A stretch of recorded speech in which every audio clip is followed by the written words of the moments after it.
Halo semuanya, di video kali ini saya akan membahas 30 rumus Excel untuk admin. Di part ketiga ini saya akan membahas 3 rumus, yaitu rumus if bertingkat, dan juga if error. Nah, saya sarankan buat teman-teman yang mau lebih memahami lagi tentang 3 rumus ini, teman-teman bisa download dulu file latihannya lewat link di deskripsi di bawah ini ya. Kalau udah, teman-teman bisa buka file latihannya dan kita masuk ke materinya. Nah, kalau teman-teman udah buka file latihannya ya, di sini ada sebuah tabel ya yang harus kita isi berdasarkan keterangan di bawah sini. Ya, di sini ada data nama sales, data pencapaian, dan juga targetnya. Yang pertama yaitu persentase pencapaiannya. Bagaimana cara mengisinya? Ya, di sini ada keterangan ya. Persentase capai didapat dari pencapaian dibagi target. Maka di sini teman-teman ketikkan rumus ya sama dengan pencapaian dibagi target seperti ini. Lalu tinggal copy rumusnya ke bawah seperti ini. Nah, kalau teman-teman lihat di bawah sini ada pesan error atau pesan kesalahan. Ya, teman-teman biarin aja, nanti kita akan bahas. Nah, lalu kita masuk ke kolom yang kedua yang akan kita isi, yaitu kolom status. Nah, kolom status itu didapat dari mana? Teman-teman bisa lihat ke bawah di keterangan di sini. Untuk status ya, yaitu jika persentase capai lebih dari 1, maka yang ditampilkan adalah tuntas. Dan jika persentase pencapaian kurang dari 1, maka yang ditampilkan adalah gagal. Nah, di sini kita akan menggunakan rumus if. Ya, jadi rumus if adalah rumus yang digunakan untuk menampilkan sebuah data dari pernyataan yang diuji. Dan jika pernyataannya diuji cuma ada dua kemungkinan, maka kita di sini menggunakan rumus if ya. Dua kemungkinan itu jika pernyataan yang diuji benar dan juga salah. Ya, jadi langsung aja teman-teman gunakan di sini ketikkan rumus if ya. Lalu kita ketikkan pernyataan yang diuji, yaitu adalah jika persentase capai lebih dari 1, maka lalu data yang ditampilkan jika pernyataan ini benar adalah apa? Yaitu tuntas. Nah, sesuai yang ada di sini di keterangan ya. Lalu jika salah ya, artinya jika salah adalah jika kurang dari 1, maka yang data yang ditampilkan adalah gagal. Kurung tutup dan klik enter. Lalu kita copy rumusnya ke bawah seperti ini. Nah, di sini ada pesan kesalahan juga, teman-teman bisa abaikan aja dulu. Nah, lalu selanjutnya adalah evaluasi. Evaluasi ini didapat dari mana? Kita lihat keterangan. Jika persentase capai lebih dari 1,2 maka luar biasa.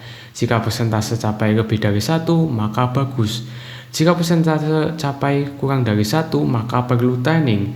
Ya, kalau teman-teman lihat di sini ada 3 kemungkinan data yang ditampilkan dari satu pernyataan yang diuji. Itu artinya lebih dari 2 pernyataan yang akan ditampilkan. Itu artinya kita tidak bisa menggunakan rumus if. Jadi kita menggunakan rumus if bertingkat. Ya, jadi langsung aja teman-teman ketikkan rumus if seperti ini. Lalu logika tes ya. Logika tes yang diuji adalah ya jika persentase capai ya lebih dari 1, maka jawabannya adalah bagus.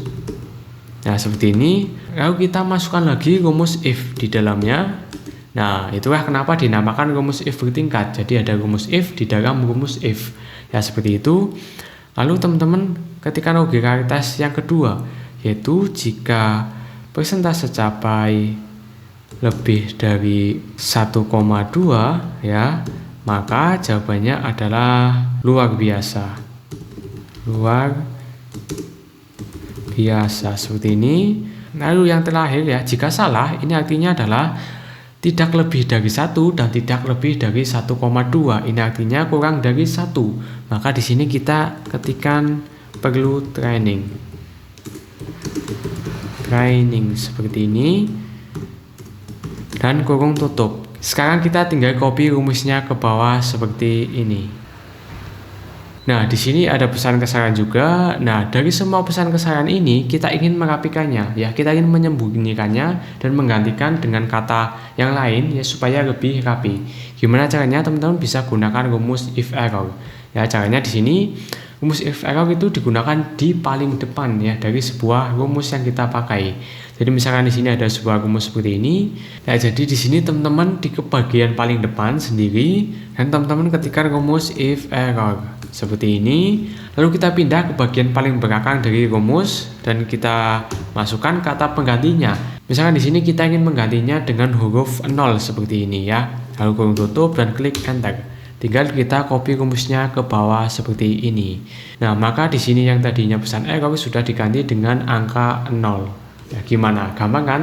Nah, kalau teman-teman mau belajar Excel baik itu untuk sekolah maupun untuk pekerjaan teman-teman atau mencari pekerjaan, teman-teman bisa subscribe channel ini karena di sini saya akan membagikan banyak banget tips-tips Excel lainnya.